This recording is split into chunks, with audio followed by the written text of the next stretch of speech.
Welcome back, my friends. And for anybody new, hello, my name is Meg. I am lactose intolerant, I am gluten intolerant, and I eat on a phase 3 low FODMAP diet for digestive reasons. That basically means that I know what FODMAPs, or basically sugars, bother my body, and I can avoid or limit those ones, and I can enjoy the ones that don't seem to bother me so much. So for today, I was scrolling through some old recipes, and I came across a few that I haven't had in a really long time. And it got me excited at the idea of like revisiting some of these recipes. So that's kind of the idea of what I'm going to be doing today, is returning to some stuff that I used to enjoy, having to modify it a little bit to fit my new, gluten-free low FODMAP lifestyle. But I'm hoping that it will still be really good. So that brings me to breakfast. Something that I used to really enjoy, especially when it was warm out, were smoothie bowls. And one in particular was a chocolate smoothie bowl with a base of banana and strawberry.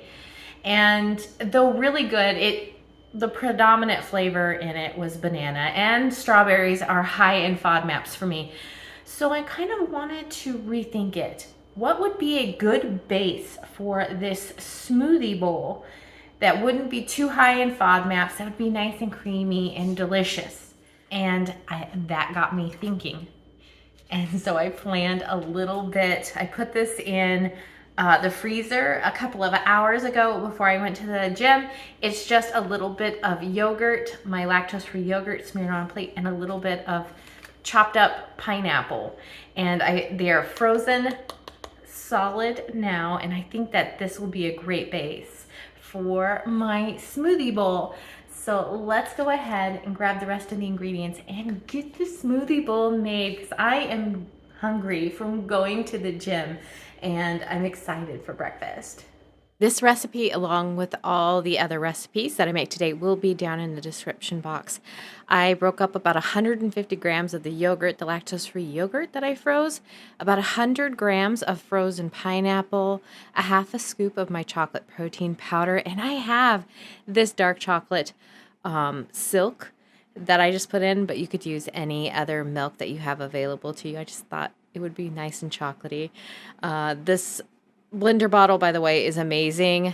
When I put it on the base, I can twist it, and it works really well for doing these smoothie bowls. And there it is. The final product is this nice and creamy little chocolatey deliciousness. I topped it with some strawberries, a little bit of hemp hearts, and a small amount of chopped up vegan dark chocolate. I also tried it with some pineapple the next day, and it was even better.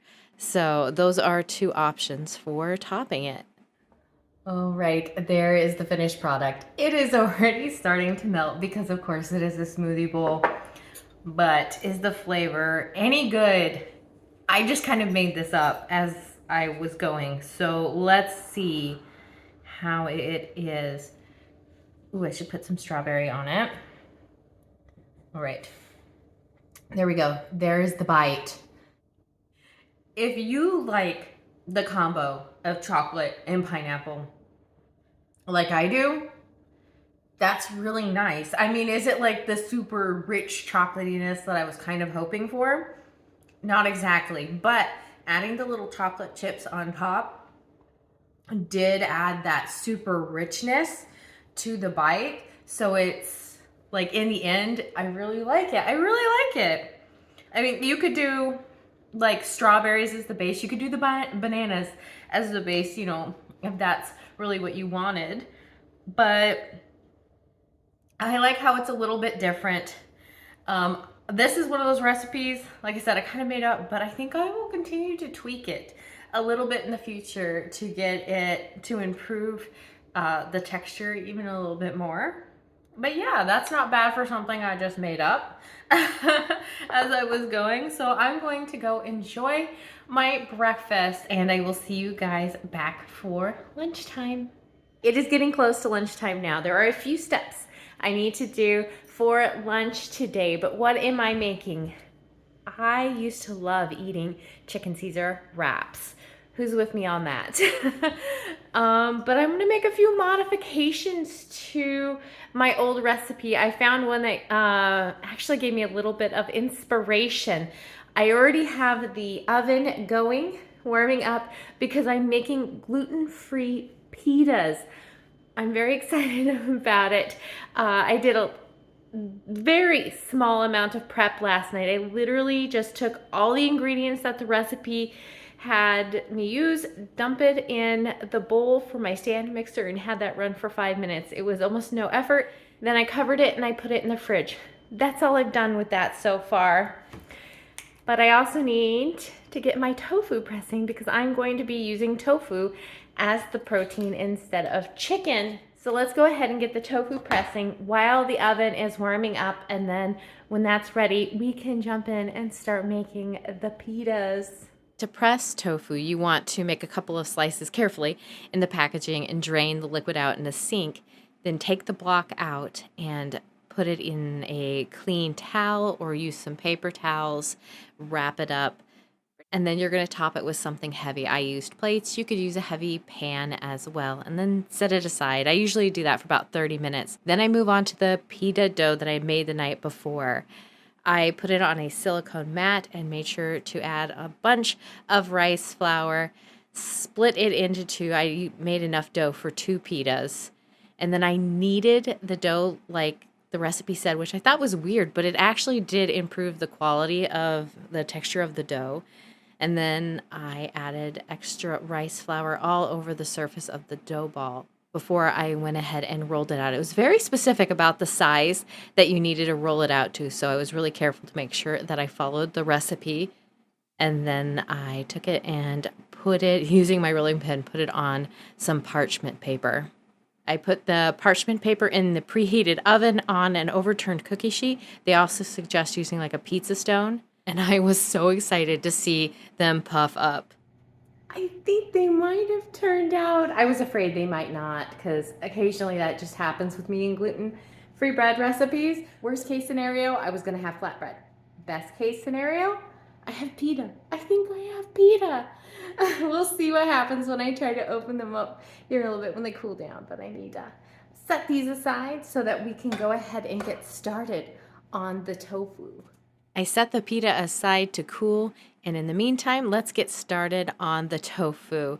I added tahini to my bowl, salt, paprika, pepper, onion powder, and garlic powder. Obviously, my low FODMAP friends skip out on both of those.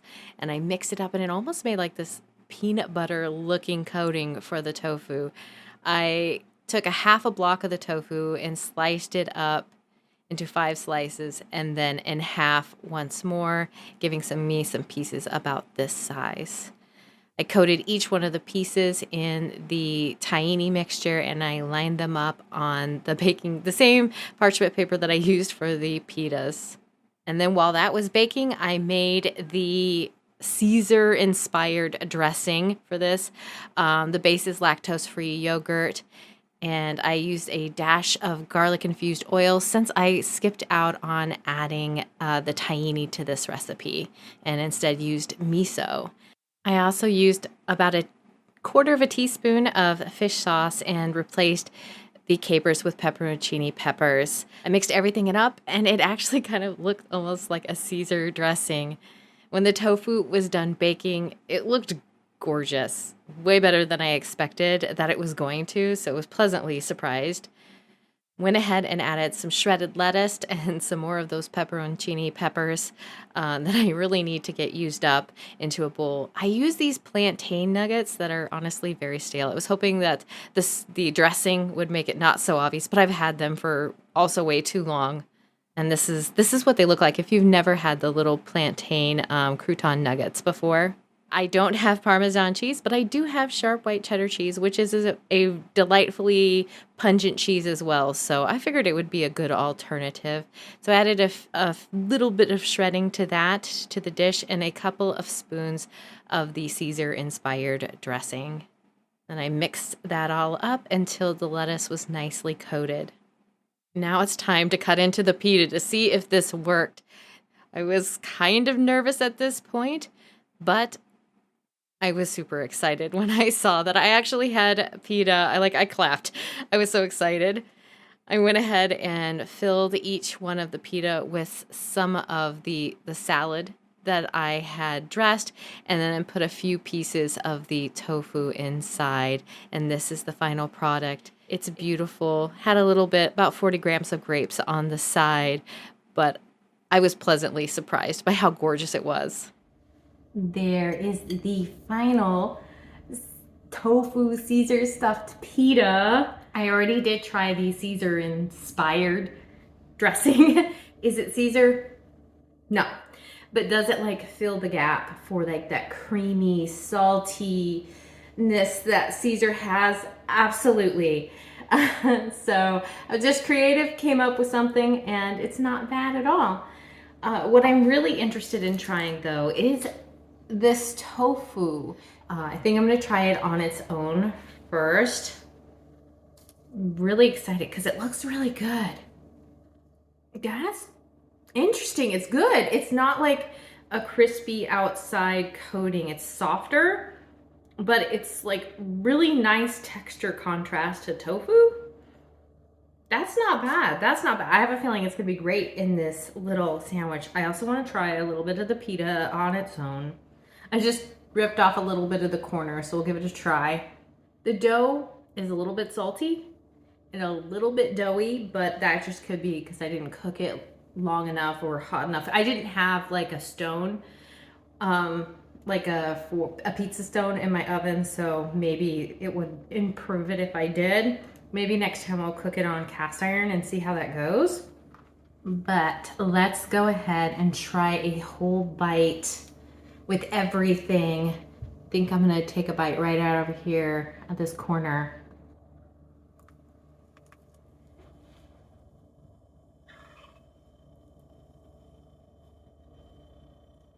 That's it. You have to take the sauce and dump it over the top. Oh my gosh. But with this sauce on the top, oh my gosh. This is really good. I can't stop myself from eating it. This baby, one of my new favorites. Oh my gosh. I'm gonna go eat this. And I'll see you guys at dinner time. It is dinner time, my friends, and searching through my pantry, I found some inspiration in this. This is cranberry sauce that I bought a very long time ago, and it expires at the end of this month. So I want to use it up before it expires. So this is going to be a main ingredient in dinner tonight. I'll show you guys what I'm making. For dinner, I'm making these sweet and sour cranberry sauce meatballs. This is all the ingredients that I used. I had some gluten-free bread in the freezer that I pulled out for this, but it takes cheese, ground beef, ketchup, the cranberry sauce, Worcestershire sauce, obviously low FODMAP friends, skip out on the onion and the garlic powder. Added the ground beef plus the bread that I pulsed in the food processor for a little bit to get some nice gluten-free breadcrumbs. I added all of the seasonings plus a little bit of that shredded cheddar cheese, then the liquid ingredients, the Worcestershire sauce, and the egg. Mixed everything up until it was all combined. And I measured out 2 tablespoons per meatball so that they would be a consistent size. And then I placed them all on a parchment sheet and put them in the oven to bake. While they were baking, I chopped up the green bell pepper and the onion, cooked them till they got nice little brown spots on them and a little bit of olive oil. Then the meatballs, when they were finally done, I pulled them out and I set them aside. In the same pan that I cooked the bell peppers and the onions in, I had the whole jar of cranberry sauce plus some ketchup. I skipped out on adding any additional sugar to this, thinking that there's probably enough sugar in both of those things, and stirred it until everything was uniform. Put the meatballs into this sauce, stirred to coat, and then I went ahead and topped it off with the green bell peppers and the onions. I did mix them in just because I thought it looked prettier, more vibrant without mixing them up. And yeah, it looks so pretty. There is the final outcome. The reasoning behind this recipe The recipe that I've had in the past that this reminded me of is the sweet and sour meatballs that my mom made when I was a kid. I think it was ketchup and grape jelly for the sauce, and then it was meatballs with green bell pepper and pineapple, if I remember correctly. This is kind of the same idea. It's ketchup and cranberry sauce, and then I added the bell pepper and the onion to it for not only vegetables, but to make it pretty, of course. But let's go ahead and try one of these meatballs out. There is the bite. I got some green bell pepper, some onion, some meatball, some rice, all of the flavors. All of that together is delicious. I'm also just gonna try the meatball on its own. The meatball by itself is actually really, really good. It's nice and tender and moist, like what I would expect. So I will leave the recipe that inspired this dish down in the description, along with all the rest of them, guys. I am going to go enjoy my dinner. But that will be it for me for today. I hope you guys found some inspiration in the meals that I had today. Be sure to do your due diligence, because what I have may not be what you have. If you enjoyed the video, like, if you want to see more videos like this, subscribe, and I will see you guys back here next time. Bye, guys. Hi, cat. He just jumped on my shoulder like a little bird.